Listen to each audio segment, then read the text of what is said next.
Hey guys, JB here from Alpha Wolf Consulting with another lesson in the Introduction to Sales and Communication course. All right, so this lesson's all about my thesis on sales. So what I'm going to go through is not three of the key theses, but some of the key theses that I have and ways about sales that I go, and some of the important aspects of sales that I've learned over the way or throughout my journey in sales. So, an important thing to understand in sales is there's three key aspects that a consumer or a potential customer must always know, like, and trust you. So it's important that we develop relationships with potential buyers and potential customers because without that foundational relationship, the sales doesn't really happen. Now, there are many ways to argue around this, but essentially this is what marketing is. Marketing is the strategy of building brand reputation, of building market reputation for yourself as a salesperson or your business or company. So it's very, very important that people know who you are, know what you offer, know a bit about who the business or company is and what they stand for, but they also have to like it. So they have to like you as a person. Okay. A potential buyer is never going to waste their money with people they do not like. So that's a big thing. And then the last is trust. So they've got to like you, but also trust you. So you can like someone, but you can assume that they have negative intentions towards you. And then this sort of creates a barrier. So essentially, in sales, that is what we are trying to do, to minimize and reduce all barriers in communication. Because if you do not trust me, then the words I say cease to have meaning because you do not trust the words I say either. So it's very, very important because without trust, communication is hampered. Without personal bias, communication is hampered. Now, we can argue about being unbiased, but when it comes to buying and selling products, there is a heavy bias on the part of the consumer. So things like brand reputation or company values can influence a potential consumer or a potential buyer's, you know, perception of the value of the product or service being offered. So we see this if we take, for example, the industry of solar sales and clean energy. Okay. If the customer doesn't trust that you understand, the potentials of the products that you're selling, the basically, if a potential buyer doesn't trust that what you're saying is accurate in terms of the performance of the product, of the benefits that they're going to get, then there is a very big disconnect between them moving forward with those products. Because essentially in sales, a buyer is moving to solve a need or a problem in their life, and they're looking for the best solution. Now, that doesn't mean that they always find the best solution, but it means their intention isn't to get a bad solution. So our personal bias in life are what we use to determine what is good and what is bad for us. I can get negative outcomes, but think that it's the best thing in my best interest to go that route, you know, opposed to always seeking to get the best interests. So, for example, we can see this in ethics. For example, if it's in our best interest to get as much money as we can to have reserves and resources. But if the process to getting that is an unethical process, we would choose not to get those resources because it's not in our best interest. Our best interests are aligned with our ethics and our values and our beliefs. So these are some things to understand, but also when it comes to being a salesperson, when it comes to selling and communicating, well, we have to talk articulately. Now, when I say articulately, it is more than just the words that we say, it is the pronunciation and the tonality and the punctuation that we use to emphasize the information that we are giving. Okay, so it's very, very important for this. But the other thing is that in anything that you're doing or selling, okay, in your business or in the company that you work for, a key thing to understand is that there is theoretical knowledge. So that's knowledge about the product, but there is experiential knowledge about your buyers, about your prospective buyers. So being able to create and build a cache of experiences through interactions and through understanding is vital, because it is what you leverage in a sales negotiation or in a sales presentation or in a sales engagement to really maneuver through a conversation with direction. Because in essence, that is what sales is: directed conversations. The potential buyer is here and they want to be here. So the sales process is taking that buyer to the outcome that they want. So what we have to do is we have to understand that process and be highly proficient at it, but also understand the psychology of the buyer all the way through that process. And the way we do this is through experiential knowledge of understanding our wins and our losses, understanding, well, why did that buyer, purchase from me? Why did they purchase this product? What are they looking to get? So it's very, very important, because what this allows us to do, okay, so to give you an example, when I was a property sales agent, working with new home or first home buyers in and around Brisbane. Okay, when I first started out, and I didn't really understand too much about the product, and I didn't understand too much about the potential buyers, the reactions that the buyers had were basically not amplified, but they were sort of not set in stone, but essentially the reactions that the buyers had determined the outcome of the sale. So, for example, if we're ringing someone up and, we're trying to, you know, get the first call done and trying to build that initial interest in a prospecting call, well, what we're doing is essentially, when we don't really understand much about our buyers, we are very, very sensitive to how that buyer is. So if that buyer says, "Oh no, I think you guys are a scam," that sort of stops us. And then we don't really have anything. So to understand this is just to understand that when I first started, a lot of the conversations were dependent on the answers that the buyers gave me. And as I developed it, as I built up my experiential knowledge, it shifted, because I understood their motives and their intentions. And I understood like the points of direction, how to direct them down the road. So when I would ring them up and they would say, "Oh, you're a scammer and all of this," what I would say to them is, "So you don't want to get into your first home? Okay, no worries, thank you, bye."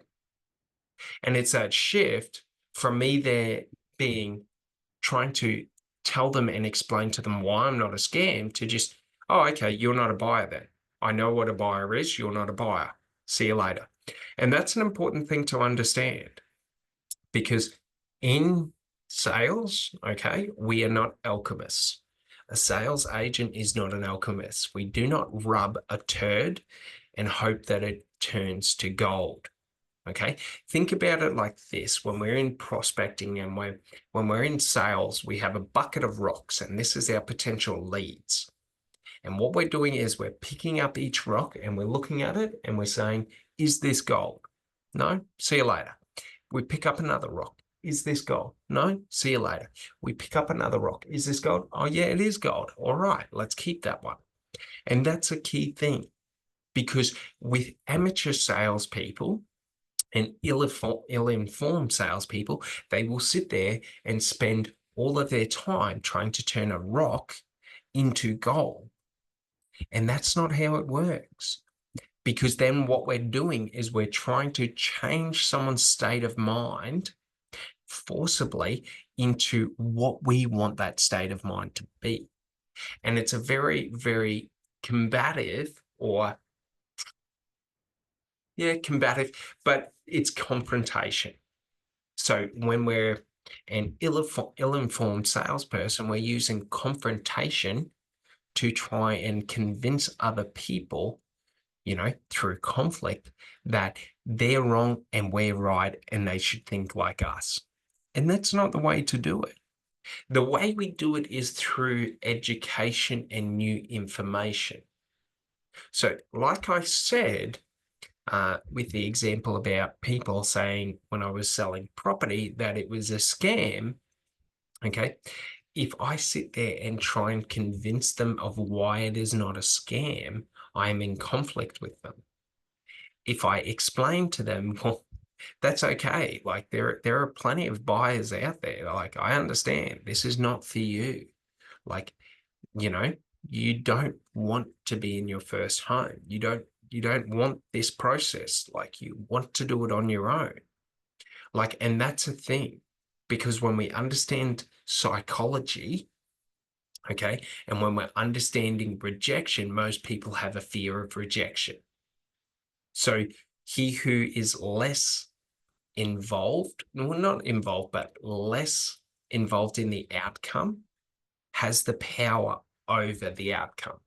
So what that means is that if I'm okay to reject every potential buyer that doesn't align to the buyers who I am looking for, those that are rejected, a percentage of them will come back aligned to who the buyer I'm looking for.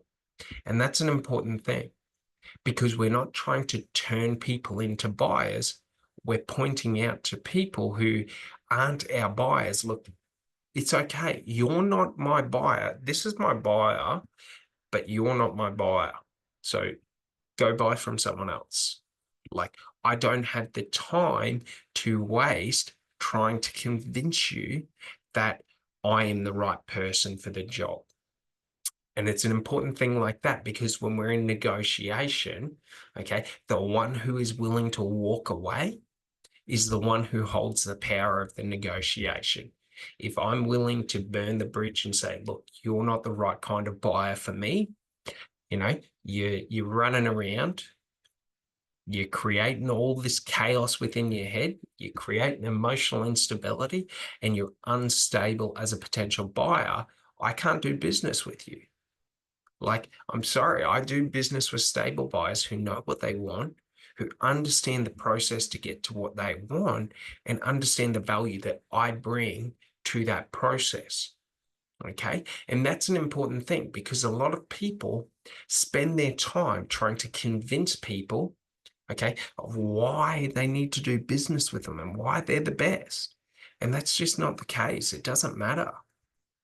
Like in sales, okay, if you lower who you are to get a sale, like that's not a good way to be because it's a self-destructive way where you lose who you are, where you shift who you are to, you know, appease a potential buyer and all of that. But the other thing to understand is the more proficient we are, the more we are perceived as being an expert in our industry.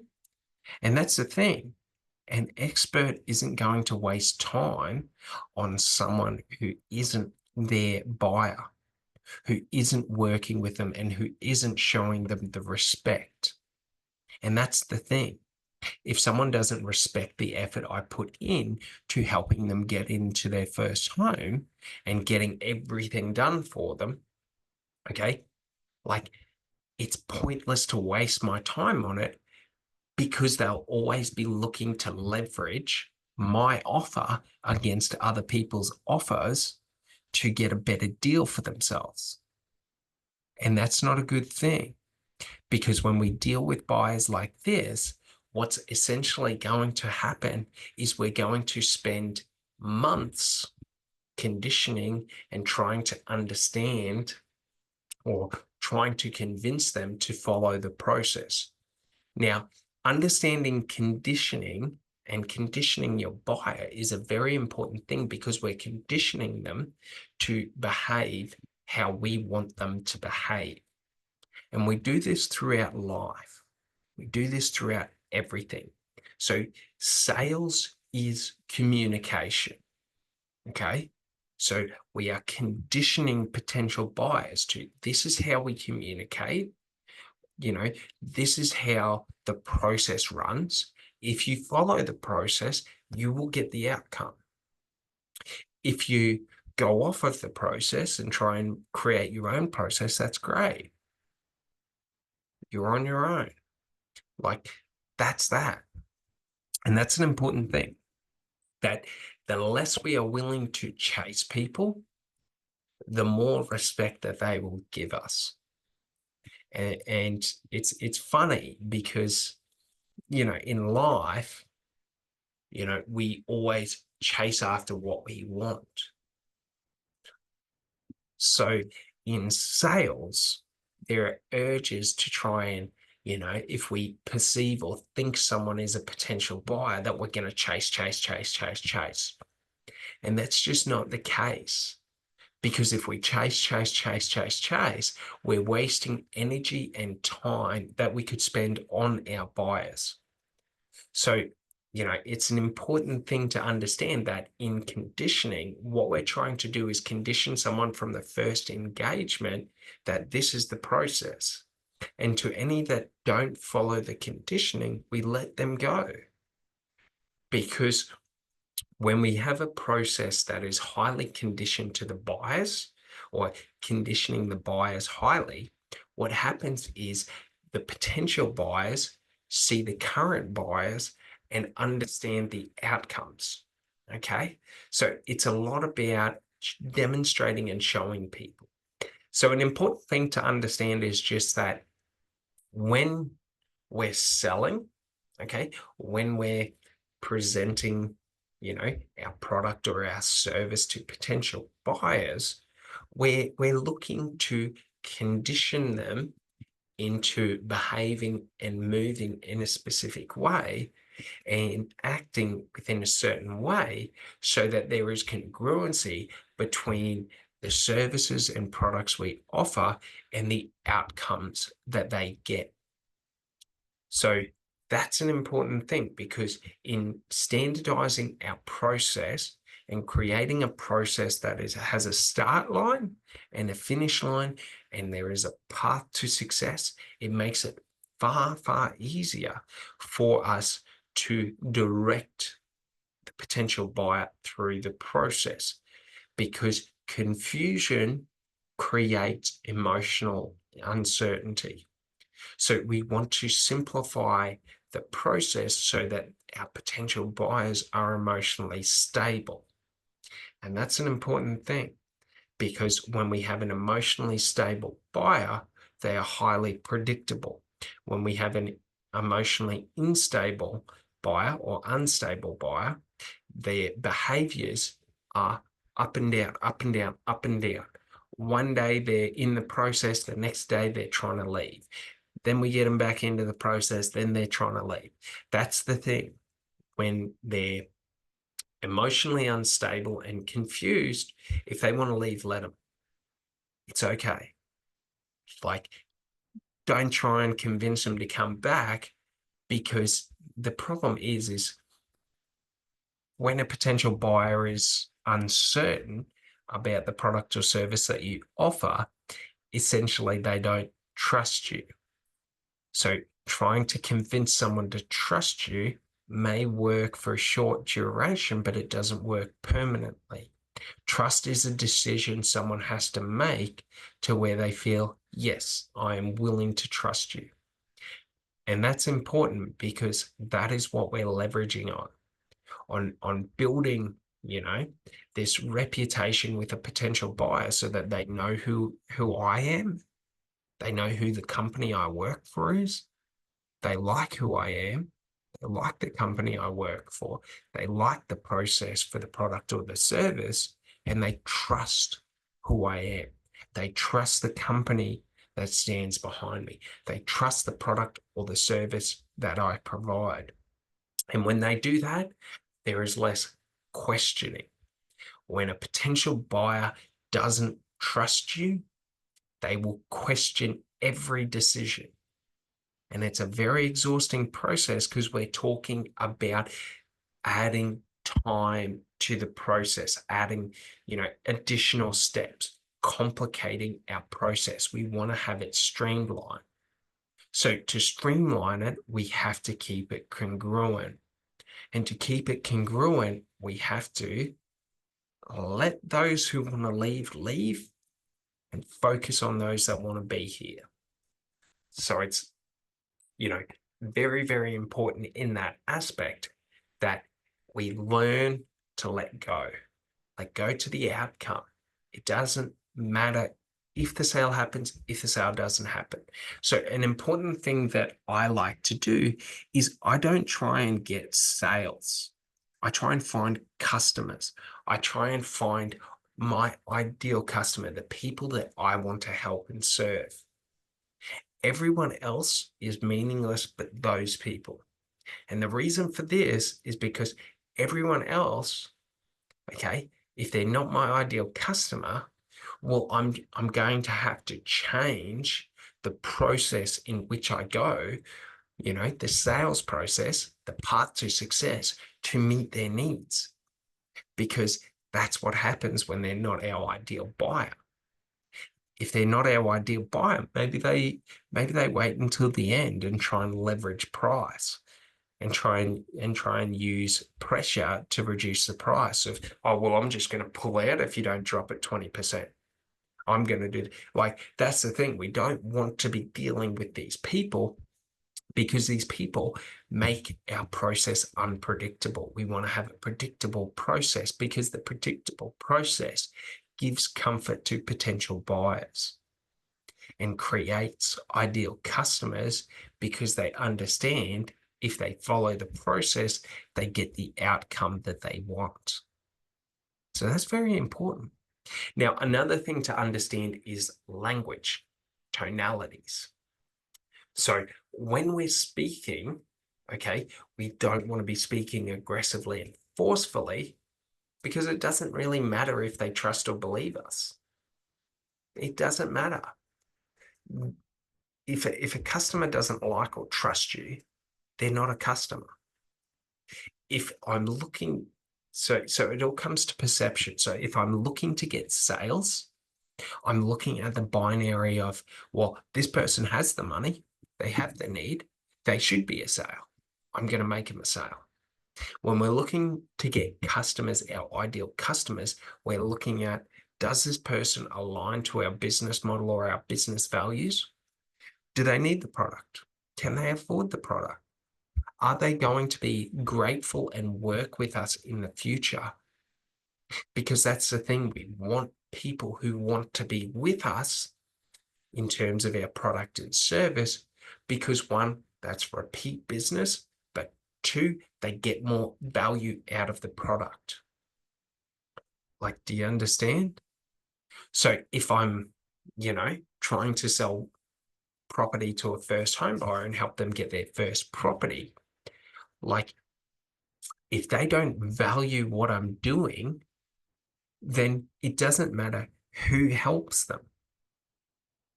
It doesn't matter how they get what they want, so long as they get what they want.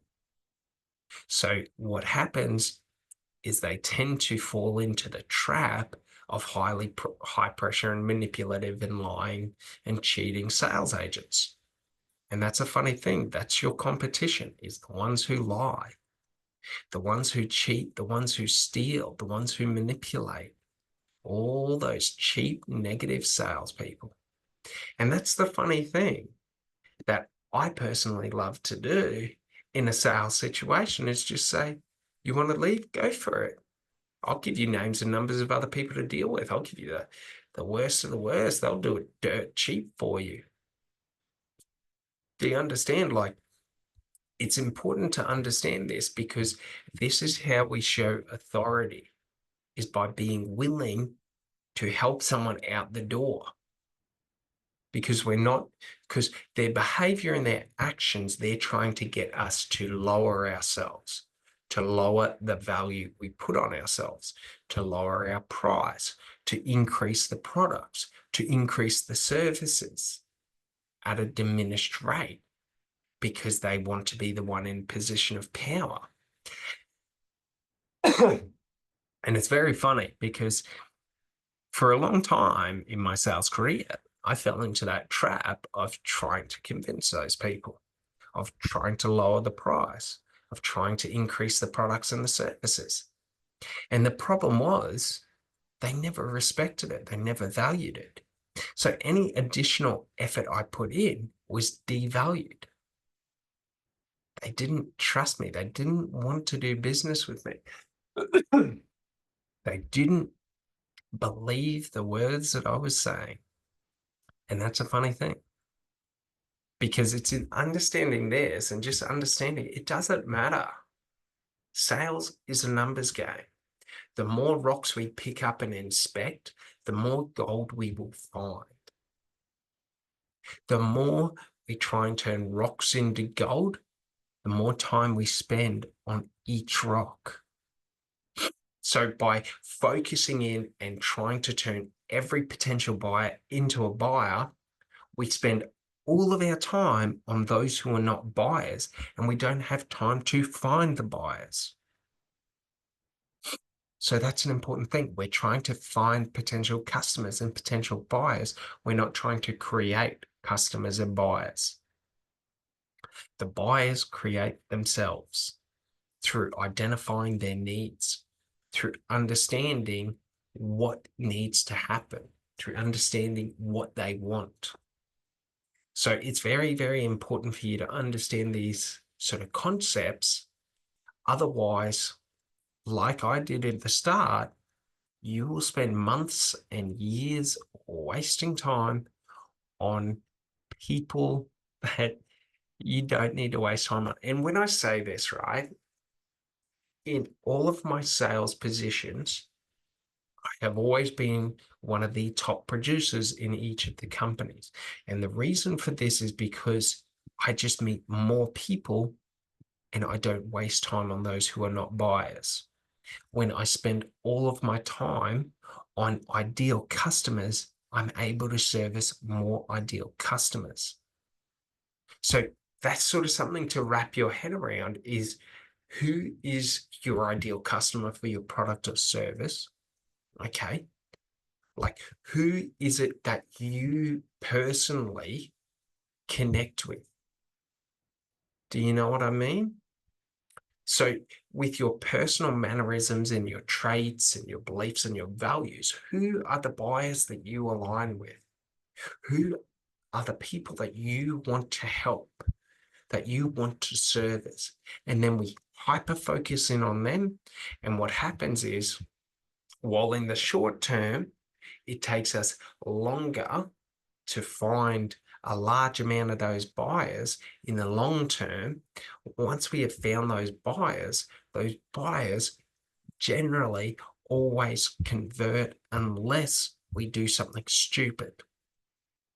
So unless we shoot ourselves in the foot by misleading or by, not delivering on what we have promised, it is a guaranteed sale. Why? Because they don't want to do business with other people, because they align to you.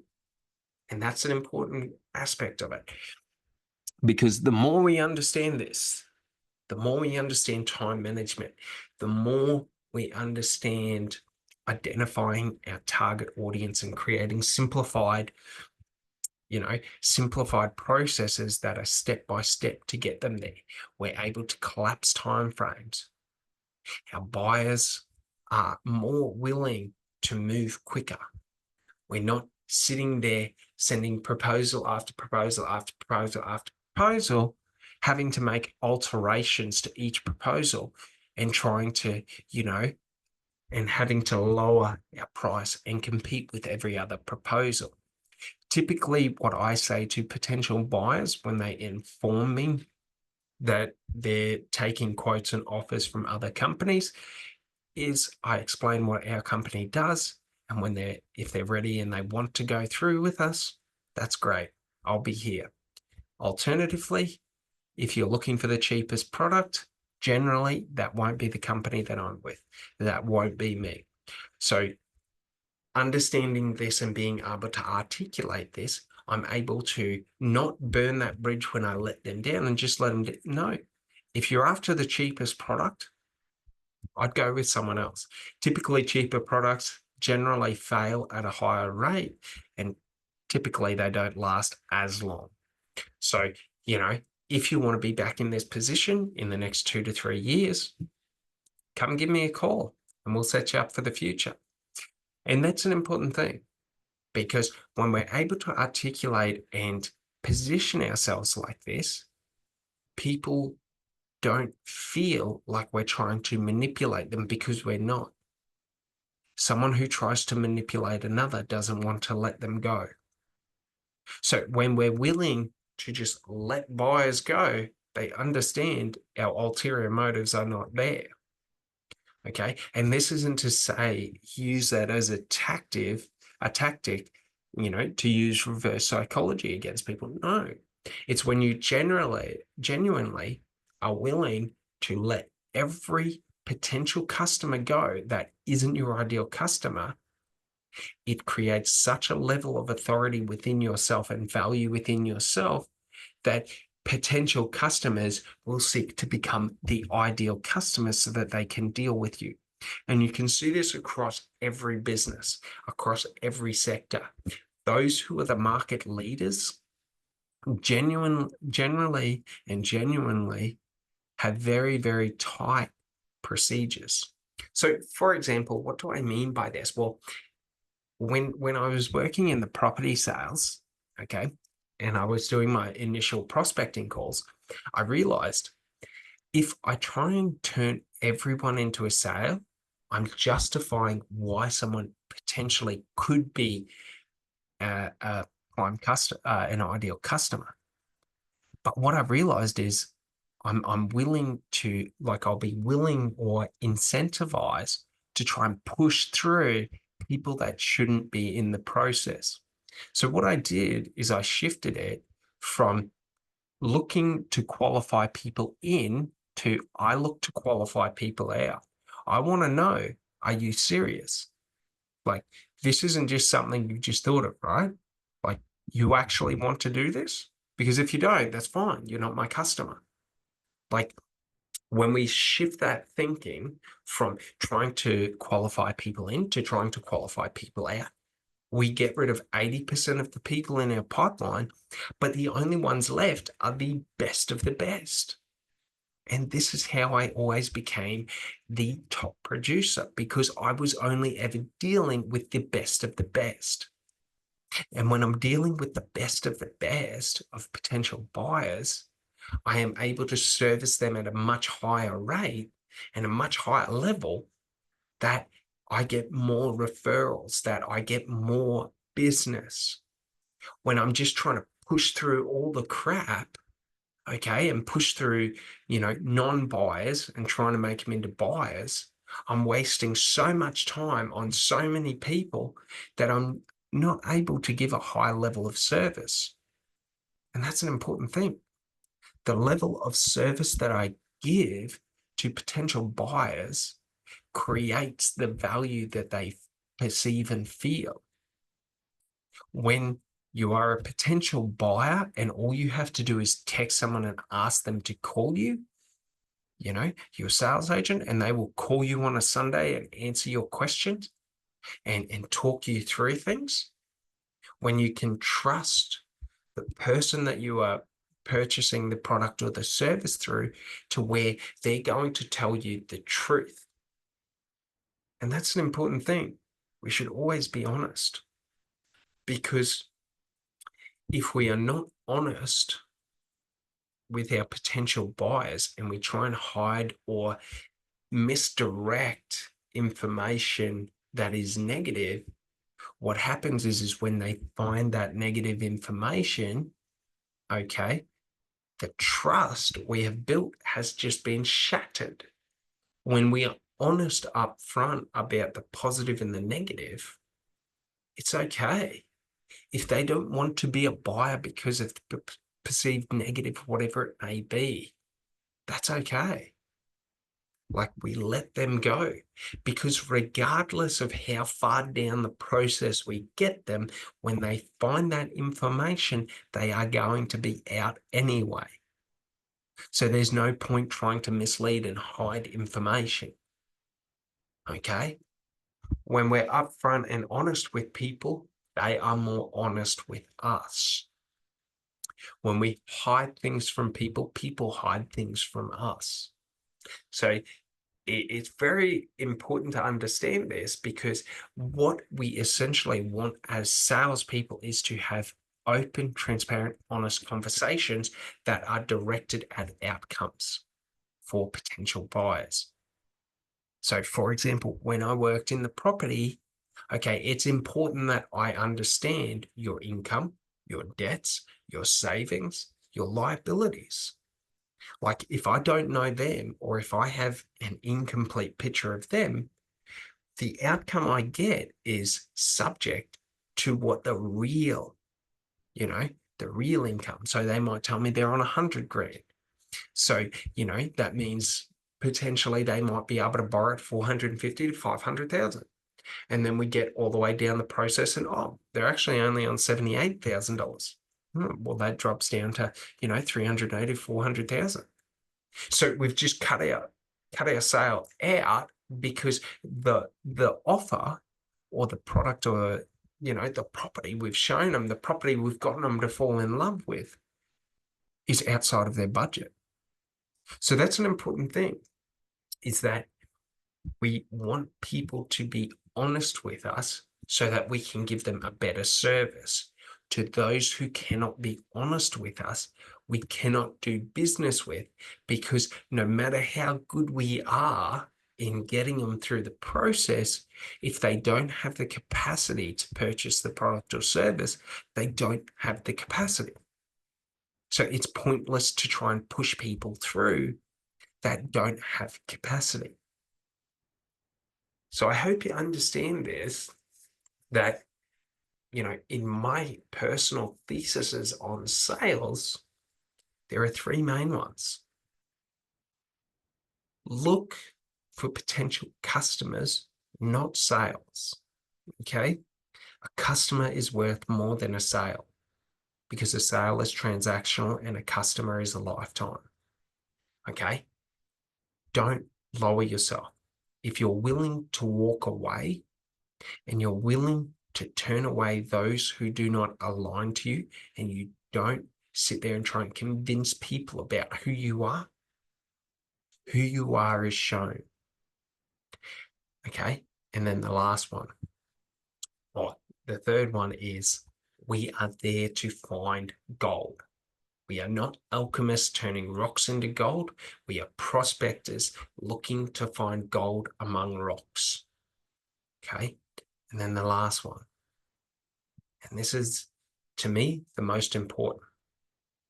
Do not qualify people in, qualify people out. Think about it like this. If we're in dating and I'm sitting there and I'm like, I want to find a girl who is smart, caring, and all of this, and I have these sort of qualifiers that I want someone to have, okay? If I'm sitting there and I'm trying to push everyone in and say, well, this girl didn't tell me to, get fucked, so she must care. She's a caring person. Like, I'm trying to justify negative behaviors or I'm trying to justify behaviors that aren't actually caring and create an image of caring or a fantasy of caring. Okay. So an important thing to understand is that when we're qualifying our buyers, we're trying to qualify them out of our process and see, are you actually serious? Do you actually want this product? Do you actually want to do business with us? Because unless those things are true, like, I can't do anything for you. Anything that I do is going to be time wasted because these qualifiers are the minimum standard. All right. Well, I hope you enjoy this one and I'll see you on the next one. Have an amazing day. Thanks so much. Bye.